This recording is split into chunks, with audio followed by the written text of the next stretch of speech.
Hello everyone, chapter number 2 દ્રાવણોમાં આજે lecture number 14. Last લેક્ચરમાં આપણે અબાષ્પશીલ દ્રાવ્ય અને બાષ્પશીલ દ્રાવક માટે એક અગત્યનો નિયમ જોયો જે રાઉટના નિયમ તરીકે ઓળખાય છે, અથવા એ થિયરી બાષ્પ દબાણના સાપેક્ષ ઘટાડા તરીકે પણ ઓળખાય છે. આજે આપણે રાઉટના નિયમની મર્યાદાઓ અને એના આધારિત થોડા દાખલા જોઈશું. તો ચલો અત્યારે રાઉટના નિયમની મર્યાદાઓ જોઈએ.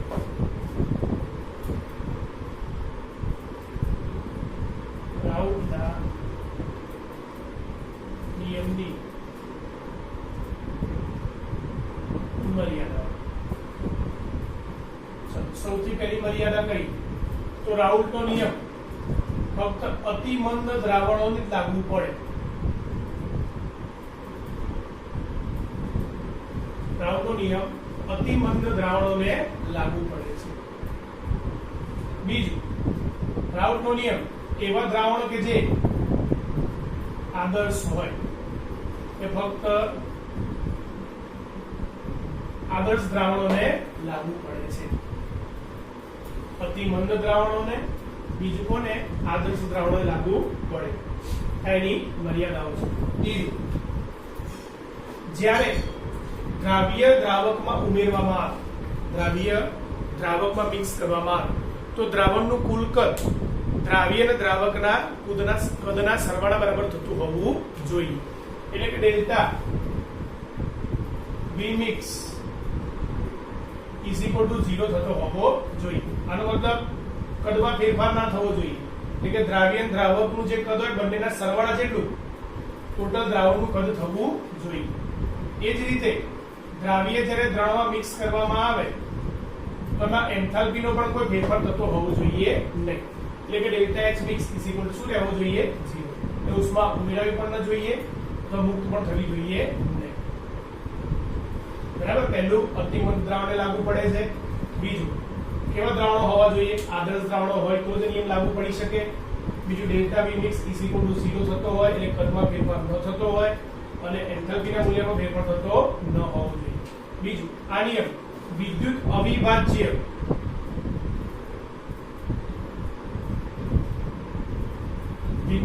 અવિભાજ્ય જલીય દ્રાવણને લાગુ પડે. વિદ્યુત અવિભાજ્ય જલીય દ્રાવણો એટલે કે એવા દ્રાવણો કે જેમાં દ્રાવ્ય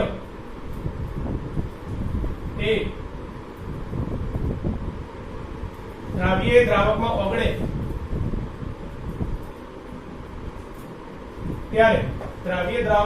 ત્યારે તેનું સુયોજન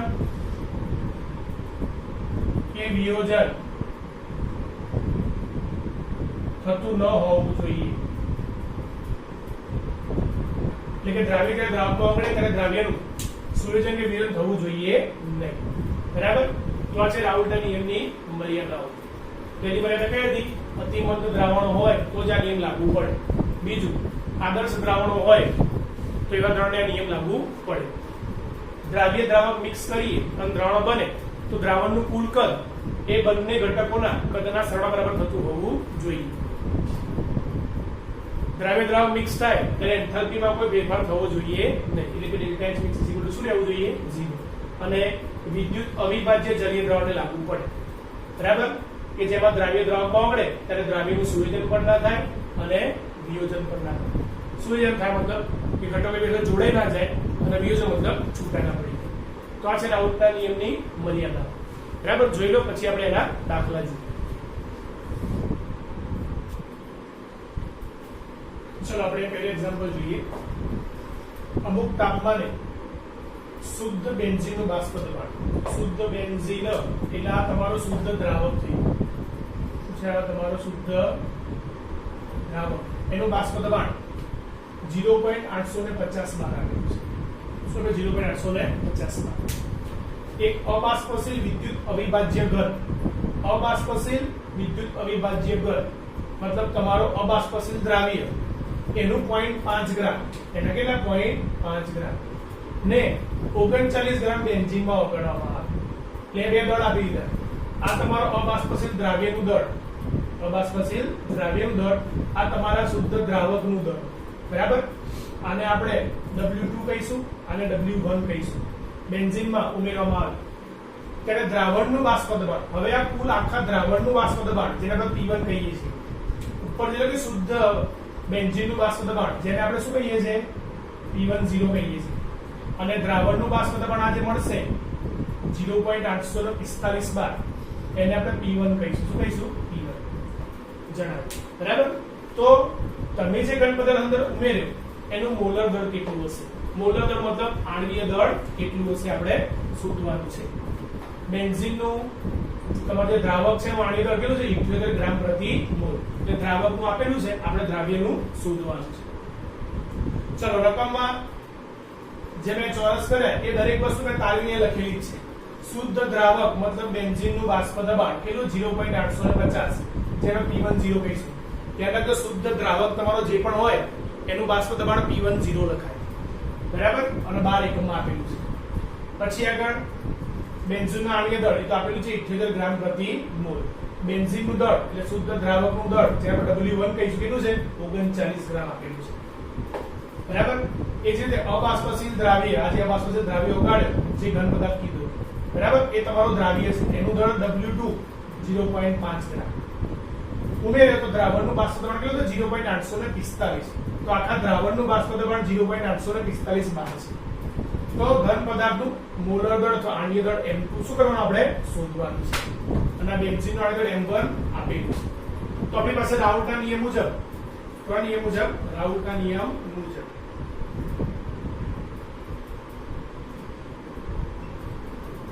સૂત્ર લખી શકીએ કે P10 P1/P10 બરાબર N2/M1, અથવા પછી આપણે એની જગ્યાએ M2 ની જગ્યાએ શું કીધું? W2/M2, N ની જગ્યાએ W1/M1. એટલે આપણે આ સૂત્ર યાદ રાખીશું દાખલા માટે ખાસ કે P10 P1/P10 W2 ભાગ્યા M1 W1 એની ઉપર શું આવે?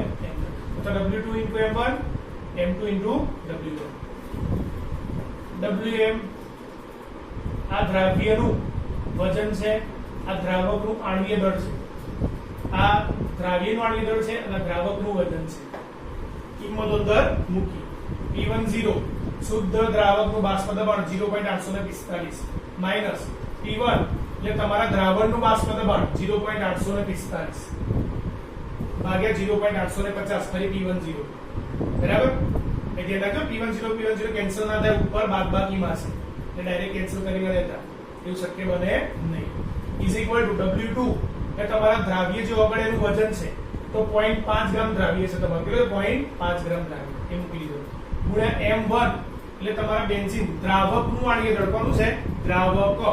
આ બેન્ઝીનનું મતલબ તમારો શુદ્ધ દ્રાવકનું આણ્વીય દળ કેટલું છે? 78 ભાગ્યા M2 એટલે દ્રાવ્યનું આણ્વીય દળ આપણે શોધવાનું છે. કોનું? દ્રાવ્ય.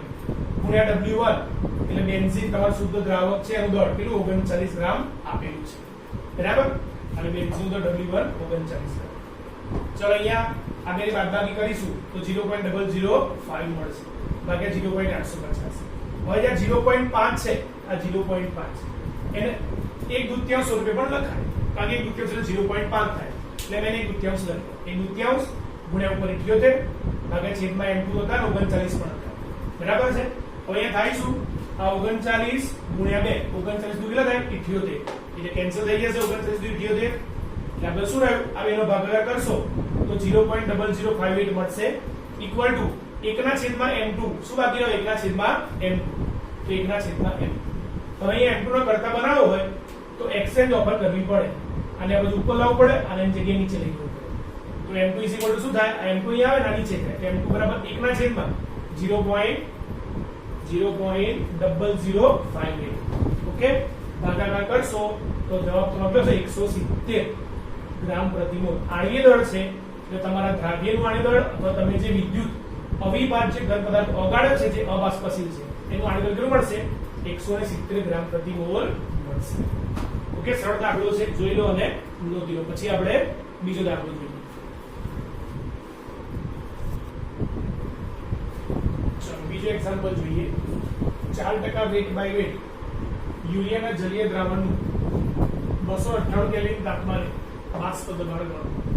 જો જલીય દ્રાવણનું બાષ્પ દબાણ ગણવાનું છે એટલે આપણે અહીંયા P1 શોધવાનું છે. P1 પાણીનું બાષ્પ દબાણ આપેલું છે પાણી એટલે આપણો શુદ્ધ દ્રાવક, બરાબર, એનું બાષ્પ દબાણ આપેલું છે જેને આપણે P10 તરીકે ઓળખીશું, બરાબર. ચાલો તો ટ્રાય કરી કરવાનો. 4% વેટ યુરિયાનું દ્રાવણ, એનો મતલબ શું થાય, જે આપણે આગળ દળની ટકાવારીમાં જોઈ ગયા છે. 4% પહેલું દ્રાવ્ય માટે બીજું દ્રાવણનું હોય. આખા દ્રાવણનું કુલ કેટલું ટકા, પહેલા 100 લઈશું તો 4 ગ્રામ દ્રાવ્ય 96 ગ્રામ દ્રાવકમાં ઓગળેલો હોય.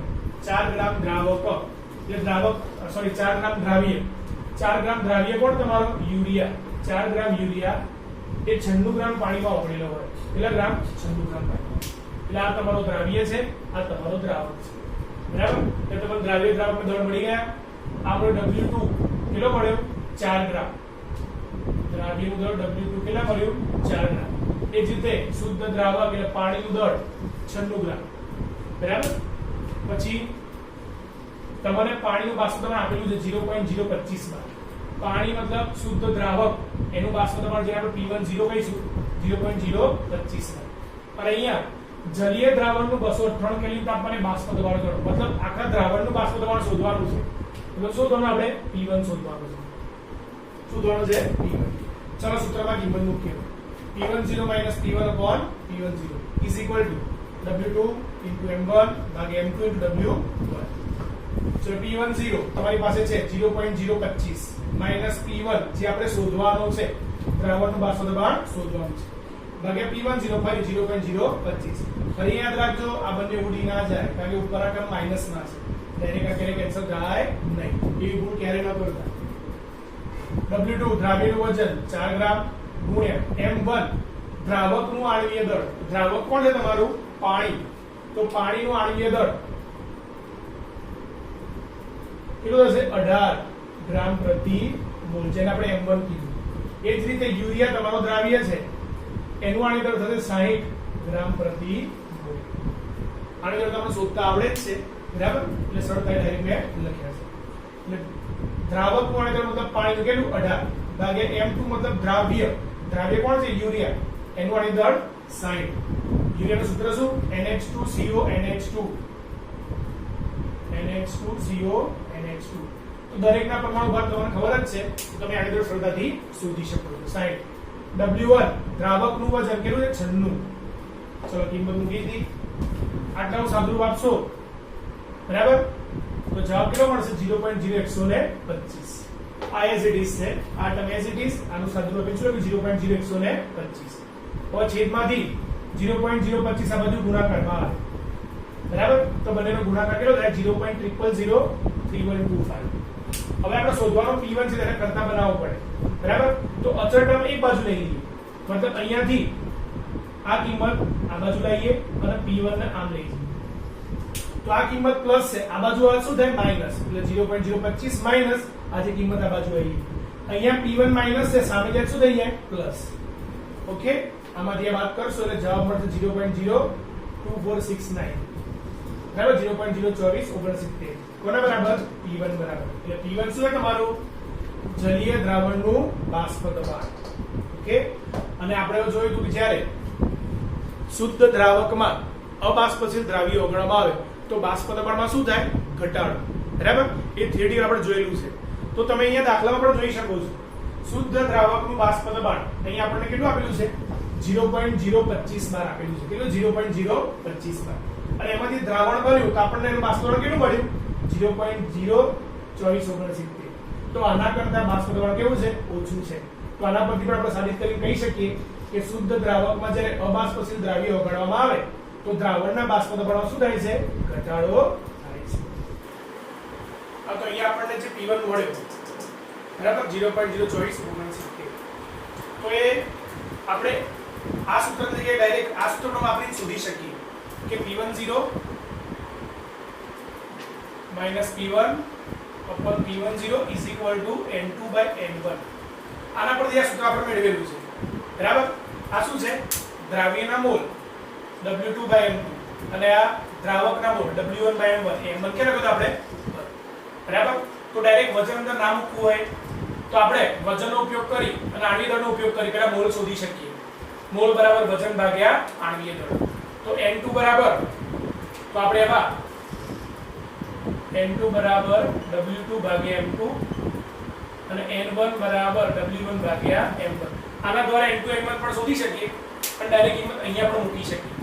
તો બંનેમાંથી કોઈ પણ સૂત્રનો ઉપયોગ થઈ શકે. કાં તો મોલ શોધી લો અથવા ડાયરેક્ટ વજન આડીને સૂત્રમાં મૂકી દો. કોઈ દાખલામાં ડાયરેક્ટ મોલ આપ્યા હોય તો સીધું આપણે આ સૂત્રનો ઉપયોગ કરી શકીએ. ઓકે, તો દાખલો સમજ આવી ગયો છે. બંને દાખલા ગણવાના અને તૈયાર કરવા.